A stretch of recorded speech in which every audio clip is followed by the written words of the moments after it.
Sementara itu pemirsa, Komisi Pemilihan Umum Kota Pagar Alam menggelar rapat pleno rekapitulasi penghitungan suara dan penetapan hasil pemilu 2024 tingkat kota yang dibuka langsung Ketua KPU Pagar Alam berjalan aman dan lancar.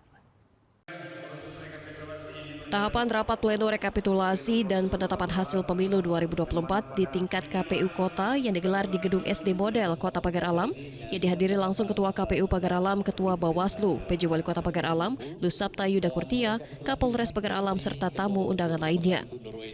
Kegiatan rekapitulasi pemilu di tingkat kota diikuti oleh PPK, PPS, Bawaslu Kota, dan saksi-saksi dari masing-masing paslon. Tahapan rekapitulasi tingkat kota dengan melakukan pencocokan hasil di tingkat PPK dengan data yang dimiliki saksi. Setelah selesai tahapan rekapitulasi di tingkat kota, dilanjutkan dengan tahapan pleno penetapan hasil oleh Komisi Pemilihan Umum tingkat kota Pagar Alam. Sudah berjalan 2 hari dari kemarin sampai hari ini.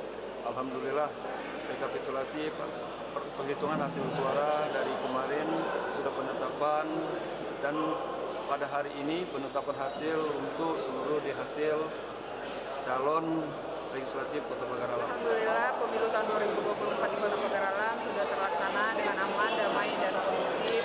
Semua berkat kerjasama antara penyelenggara pemilu, KPU, Bawaslu, serta Polres Pagar Alam, Satpol PP, Kejaksaan Negeri, dan semua pemuda yang ada di pemerintah Kota Pagar Alam.